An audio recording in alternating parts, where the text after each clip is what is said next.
tous en a faiblesse sexuelle, tous a une asthénie physique.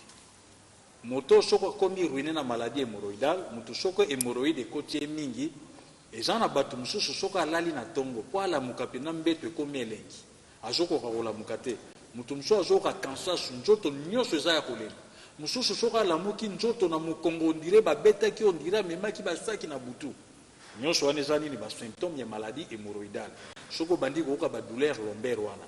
Soko aza muto alibumu munene bato basaka ba ventre bedona wana esengeli tango akomona biso esengeli to ba ko consulter to yeba azana ba problème na niveau ya ba lombe eza ba rein ou bien eza ka maladie hémorroïdale.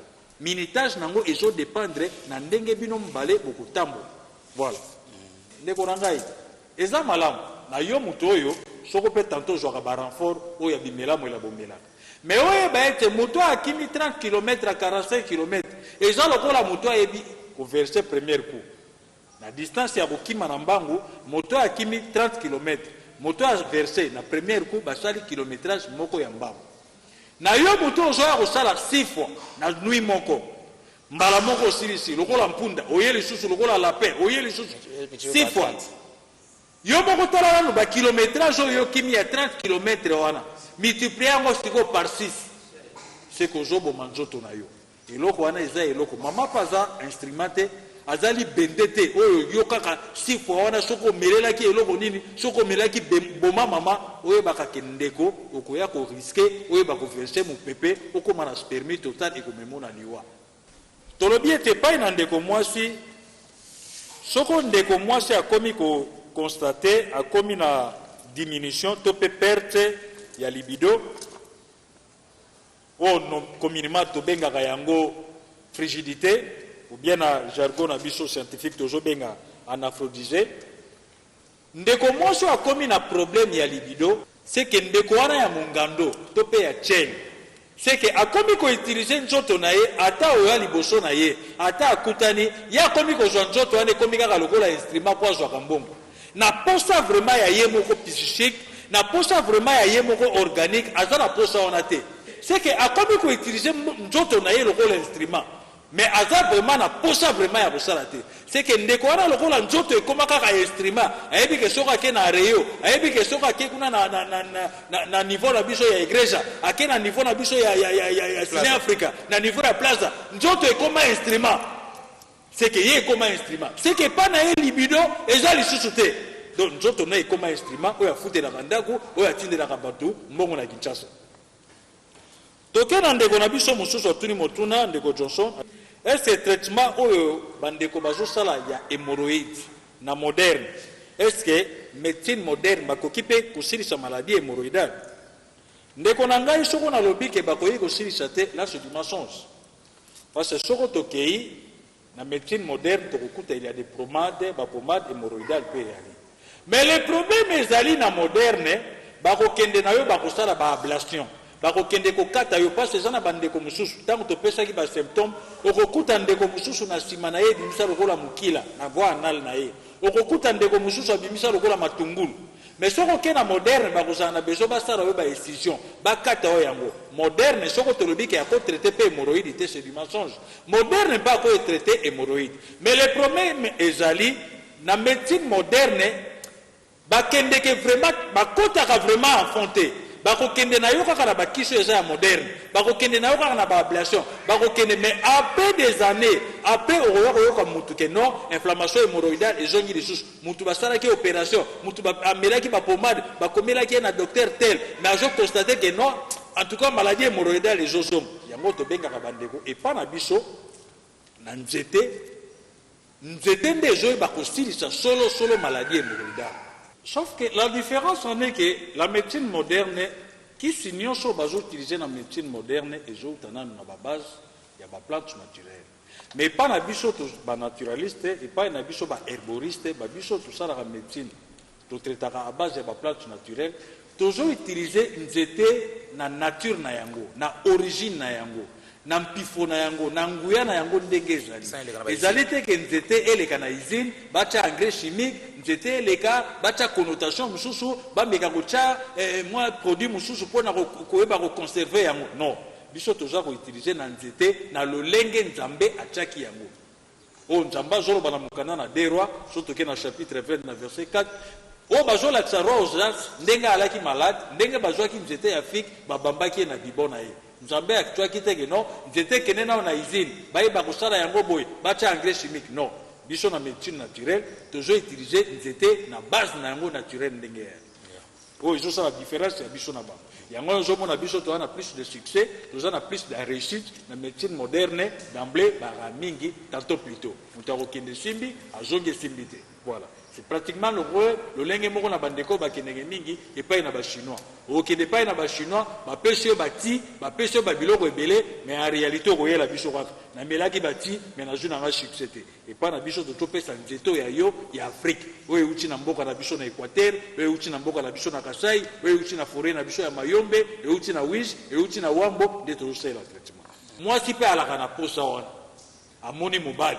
Ezala mwasi mususu amoni mobali pena bi o penda ayoki posa wana elengi posa wana amoni nano a passé concrétité mais kaka tanga amoni ayoki posa wana elengi wana c'est ça qu'on appelle la libido ali posa yo ali kati na mutu mwama azali na kati na ndako bazali na papa atikali na teni dada atelemi pena bendele telemi mais maman posa ezali lisusu te basi mbayebo te tika ngai c'est que maman wana komi na problème ya frigidité. C'est que maman n'a pas une libido et comme il diminue. Maman a comme une perte il y a libido. On a essayé à mon avis tout ça le traitement hémorroïdal, tout si ça a un problème il y a hémorroïde, tout si ça combattre le problème, maman a un posa pour tes libido et zone. Donc il n'y a pas maman on a biso connexion. Maman a biso connexion, tout biso question à liboso elle a qui éjaculation précoce, éjaculation précoce. C'était comment encore na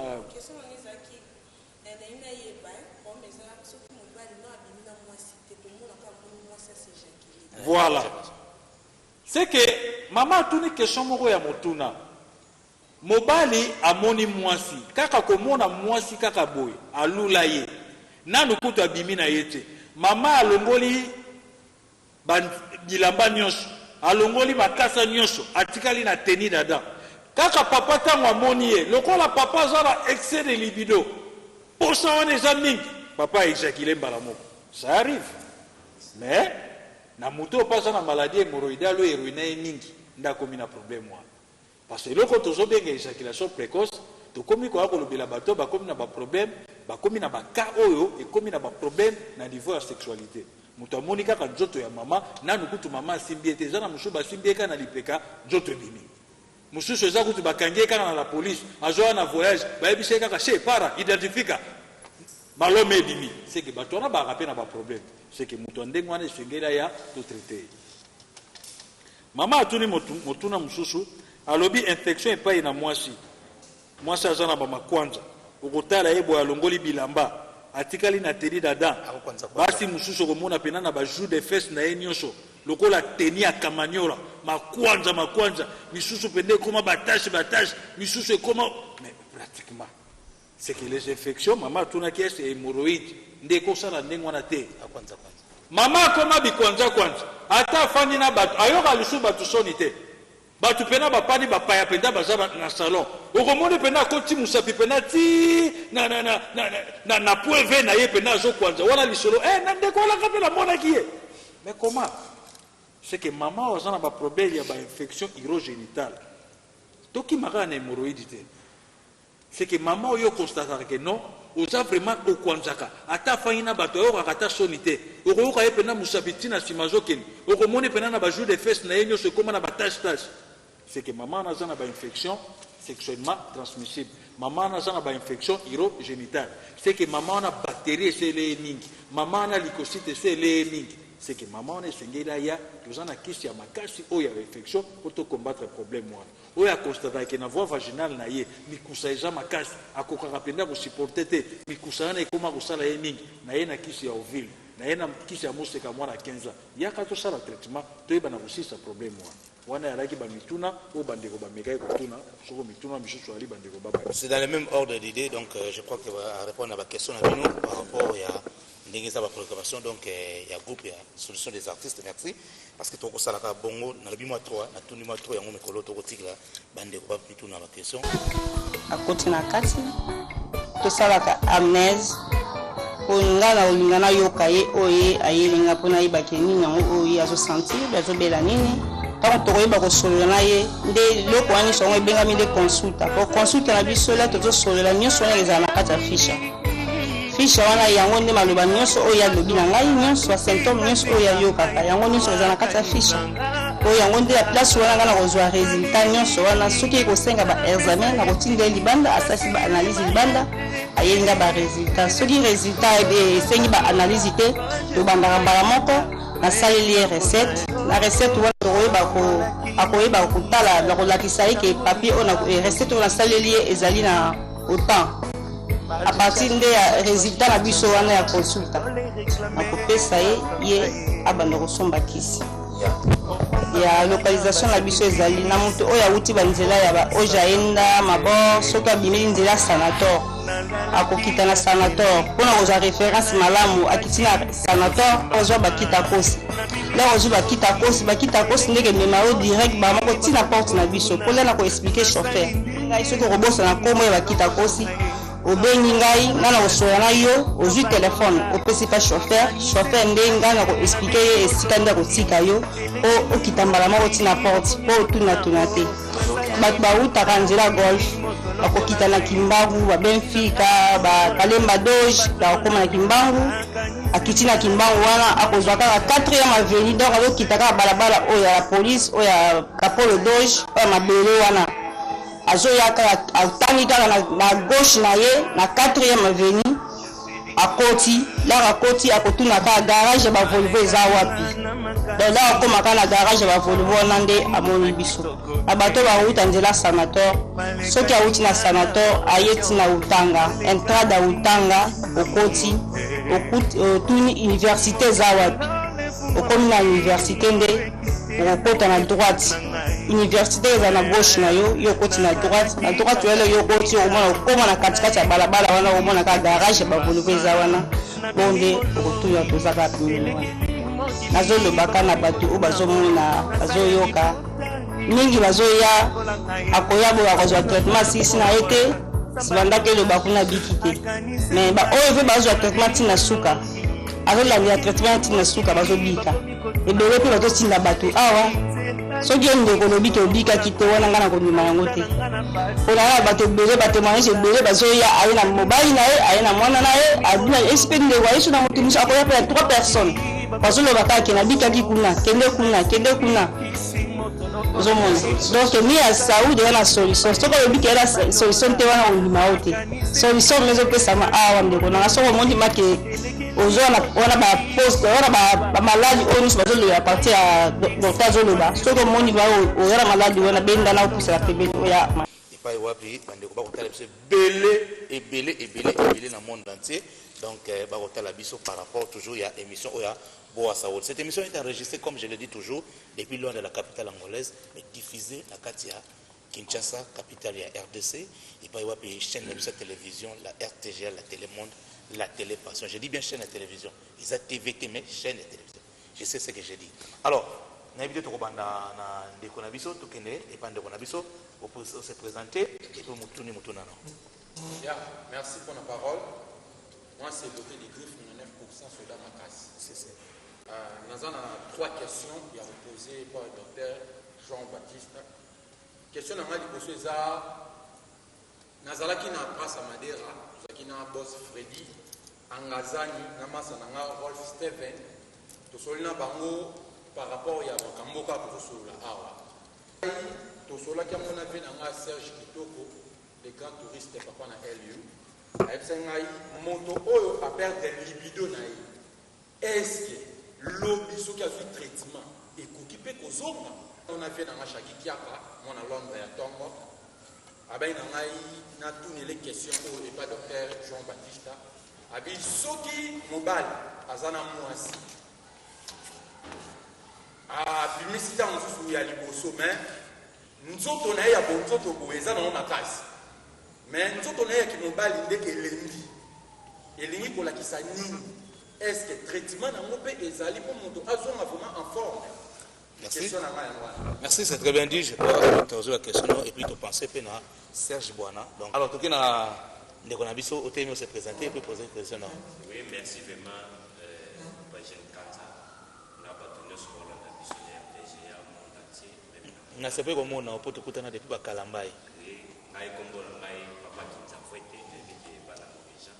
Nyoso bazola ndana. Ina tona question na pa ya Dr. Jean. Otomona kaka emorai batu ba disipita ba balela mingi za ba chauffeur ko ba panda. Si. On a évité ba pasteur pe baté ya mingi na chez est. Les apports chauffeurs ba dia ka bien te ba pasteur ba dia ka bien to on a dit. Deuxième question na ngai. Et na évité maître Simon Bo na mettre la base de disipita déjà makambo. Est-ce que moi na voici pour moi na ba perfection. Et beaucoup pe c'est bien.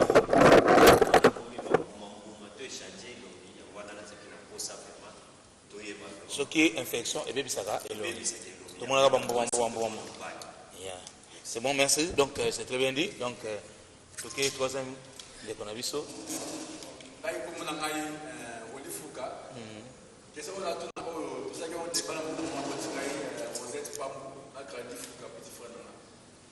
Est-ce que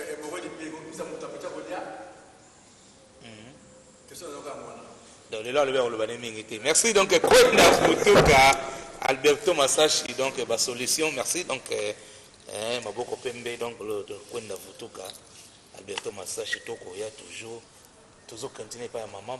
Si vous avez un autrement dit métissement, il y a beaucoup d'artistes.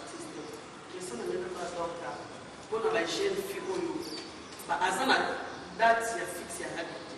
Azo réglé les autres mamoukier les autres mamoukier qu'est-ce qu'on a pour la yéba les infections tous les années. La moelle qui se met dans la personne a J'ai bien posé donc par rapport à est-ce que l'hémorroïde ou l'infection et qu'on perçoit la date, c'est ça non? Qu'on perçoit la date na bango basi. Merci, c'est très bien dit. Alors on va passer dans le déco. Merci pour la parole. Nga gloire Luzolo, qui m'a dit tout fort. Dans la question que a posée, où tu peux mettre dans Gisèle Pam, à ma question, à tous ceux qui mourraient qui peuvent boire qu'il a moins ou boire qu'il. Est-ce qu'il mourrait qui peut boire qu'il a moins ou boire qu'il. Donc des babos qui la bateau, tu babos qui la gueule malade boé. Mourrait qui peut boire qu'il. Donc ce babos qui la on peut monter. On est comme spirituel hein. Na bien nga Serge Kitoko. Quand touriste atenda qui na zunga zunga. Papa na en.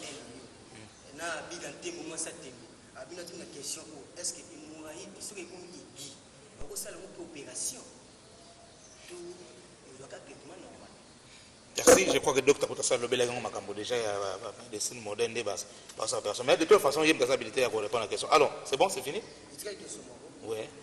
Et question on a tout hémorragie des alaka sorcellerie pour traitement en base des alaka la santé et la tradition. Donc c'est que va traiter en bas sorcellerie, c'est sorcellerie. La santé tel même des alaka difficile mimi la santé et la tradition. Rapport entre l'hémorroïde et la sorcellerie. Donc c'est là parce que la vie mingi batu balonga ango ezaka batu na ba centre traditionnel mais la moderne kuna na bapito balonga ango ti yango tuna soki ezaka peut traîner à la sorcellerie. Donc c'est que batu ba traiter ba sorcier wana ngate na yem talo biango. Alors to kuzo clôturer na la présidente ya groupe association des artistes Maman Vérité maloboza mboka yo. Merci beaucoup. Bono itina mokili mobimba o basola na RTG AP mission ya biso ya boa sauti. Question na ngai liboso Pipili Ndangi na kasenda yo mozo ka réponse no ko docteur Zawa na ko répondre yo. Question liboso Pipili Ndangi ya pour bakina memele pas docteur. Parmi ba symptômes oyo docteur atangi pour hémorroïde. Question oyo Pipili Ndangi atuninga ezate docteur lobiango te. Est-ce que hémorroïde ndenga lobi? Yende nga mona plutôt soki ala muki na tongo makolo elembaka ye makolo ezolemba. Est-ce que vous posez la symptôme hémorroïde pour que docteur na symptôme atangi alobeli yango talobeli makambo susu. Ya lobi makolo elembaka lembaka ye yango ça constatera que ko ça l'hémorroïde to éviter docteur na répondre. Question ya mibale na okotuna. Est-ce que hémorroïde soki ekomi aigu na nzoto ya muntu ekokomema mpe muntu na liwa soki azwi traitement ya malamu te? Question na ngai ya misatu euti musika na Paris et pas nasha mama na Moïse motema ya manushu ya lobi boy muto ya bota miti ya kolia sana ne hémorroïde te siko akokosala ndenge nini po se prévenir azala te atteint na maladie wana hémorroïde. Merci par rapport à toutes ces belles questions. Donc comprenez que solution des artistes basé peu na solution na problème na bango non seulement santé ya bandeko bazalaka na bango babosani ke na malange pe colonel Jagger azape na problème donc na éviter solution senga nini mais to ya kaka po za na onde ngana donc solution des artistes ba na problème na bango.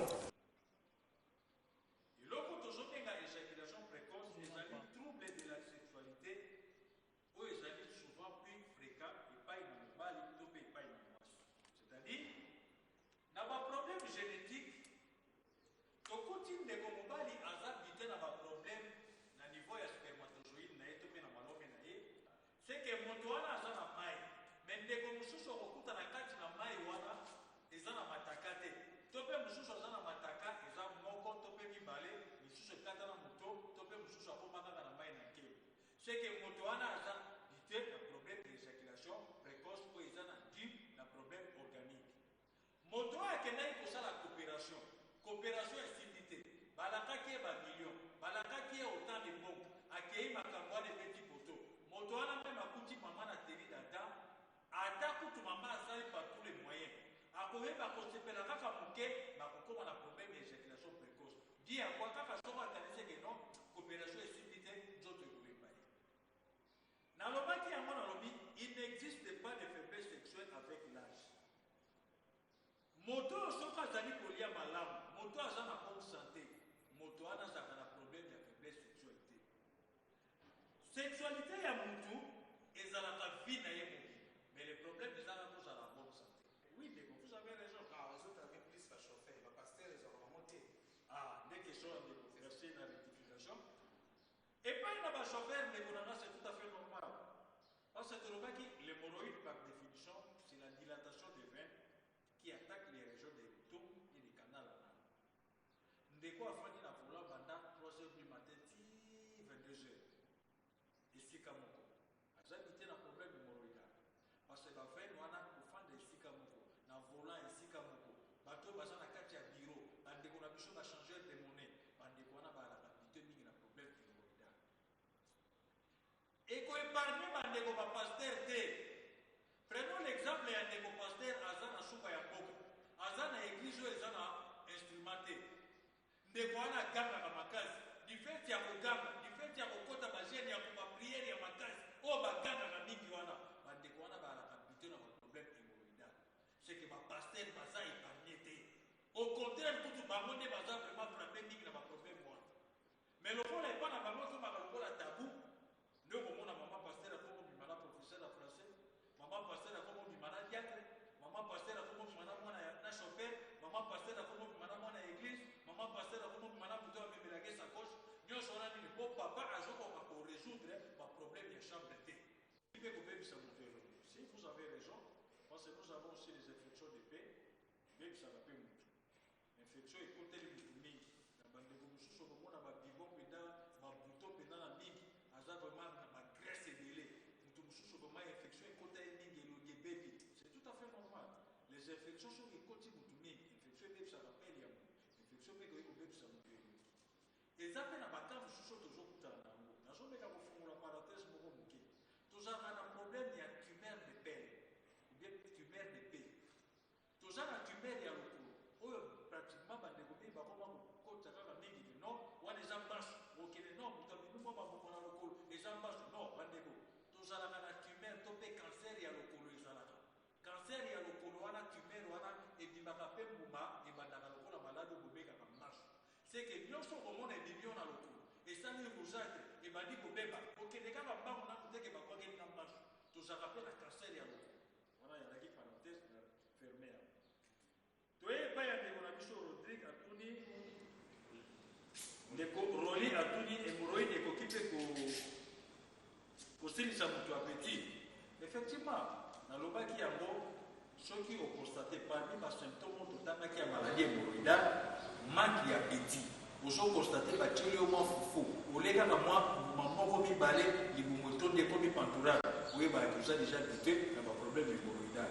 Ezosili biso appétit pourquoi parce que otumbolaka te kosalaka lavage intestinal te biloko nyonso biso toliaka ntango tokende kosala nzongo inene babiloko nyonso ebimaka te eza na badebris ya biloko efandaka na mire ya paroi intestinal na biso biloko wana lokola yo otumbolaka te efandaka na kati ya grosse intestin na yo ekomaka accumule soki ekomi accumule ndenge ekomi putrefie oyo tokomi oyo tolobi na français ebimisaka basubstance corrosive basubstance wana efektaka makila na biso basubstance wana ezosala moto akomi kosala bagage flatulence afandi okoka na nsima mopepe ekomi kobima afandi na nsima na yo okomona bamai ekomi kobima ye bamai oyo tobengaki bamikisi bamai ezobima okomona mwana mosusu ya moke bakoki kosukola ye bakoki kosala soki afandi kaka bamiyo ezobima ye c'est pratiquement mpe na yo bamikisi wana eyaka sécurité ya parti ya bamikisi bamai wana ebimaka yo aza mokolo mobali kitoko mbika mpende okomona na veste bokolanda ye na nsima alati mpe sous-vêtement bokomona na mwa prochete na tie na nsima lokola mwasi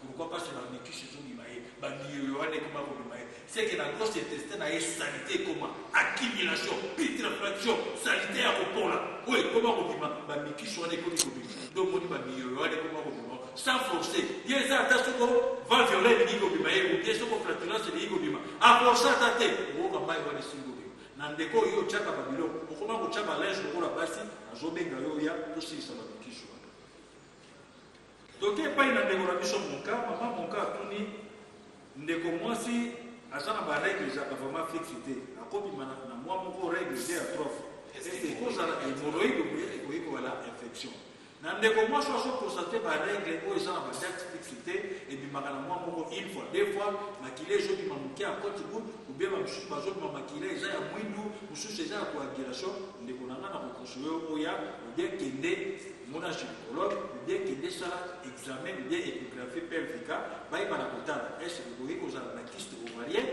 okoki kozala na mion kozala mion makushe par corps fibromyalgie obie ezali problème nini ou bien les infections parce que mai mpe soki efandi na fundu ya Douglas na yo les infections wana soki efandi mingi ekomaka kosala babiloko wana nyonso baanomalie wana okokutana toke na ndeko na biso kula na tuni ese hémoroïde bakoki mpe kobwakela moto bon moi naza na makambo oyo etali baspirituel te nga nazoloba makambo oyo ezali nzoto ya eze nazoloba makambo visible oyo eza makambo scientifique kolobaki babwakela moto hémoroïde en tout cas malade wana biso toyabuna te biso toyabaki mandelo te biso tosala na métude naturelle question na ye mosusu atuni alobi soki hémoroïde ekomi eki estce bakoki kosala opération naboyi na ya kolobaki no docteur jean nde alobaki ke no ifo basalaka bato opération au contraire kuna azobeta sete na mutu na oyo ndeko na ngai oyo yo okonstataka na basymptome oyo natangaki okonstate na nsima na yo na kanala lane na yo ebima ekoma lokola litungulu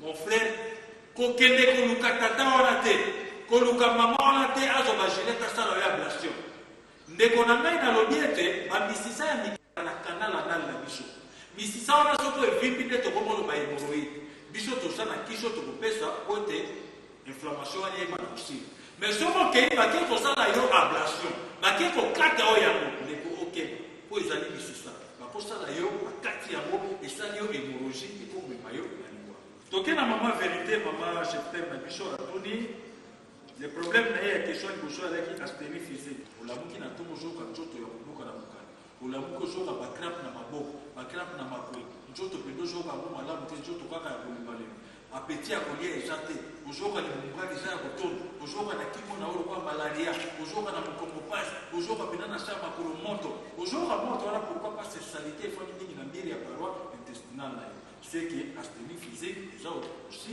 moko ya basymptome ya hémoroïde question ya mibale mama atuni hémoroïde soki ekomi eki ekoki mpe komema motu na liwa ekoki mpe koboma motu effectivement soko coagulation esalami kati na bavene to mpe esali kayu na kati ya bavene na yo surtout na bandeko babimaka litungulu na nsima na vo anale na bango esika oyo ekangami oyo esali ekangami wana ebimisa bambumabuma wana bambumabuma wana soki esali bakayu na kati na yango c'est très dangereux parce que bakayu wana soki esi déplace etamboli na nzela ya makila soki ekei ntina niveau ya motu na yo okoki kokoma na thrombose hémorroïde nde komona moto akomi paralyse mamboto mpe ntina moto ifa kota na verdure mingi basalsisa bashoriso bamasaka baalcool batabagisme babiloko wana nyonso esuzaka intestin na biso babiloko wana nyonso nde ememelaka biso bamaladi mingi kima babiloko wana mingi kima ba musoro eloko musoro na bandeko lo bana bandeko bachaka o bakata na mundi wa tumbaku akana produit moko amemaka na kati to nini nikokini nikotunu wana ayebaka na kodétruire spermatozoïde ya mutu c'est que na bandeko bakataka mutu ntango yo ozotya tumbaku beniki ezokendima bango yebaka ke ezokende kofanda na organisme na yo ndeko atyaka tumbaku na kotinda okende esala na spermogramme yo moko tala na omona vivacité ya spermatocyte na yo est-ce que ça normal po okombaka banofna na éjaculation précoce mais tokoya kotala côté organique yo moto atumbaku. Mais c'est tout à fait normal. Pourquoi on a spermie? Pourquoi on a zoospermie? C'est ça normal. Mon tourna tumba kwa zaka mutu faiblesse sexuelle. Mon tourna tumba kwa zaka mutu éjaculation précoce. C'est normal. Donc on a comment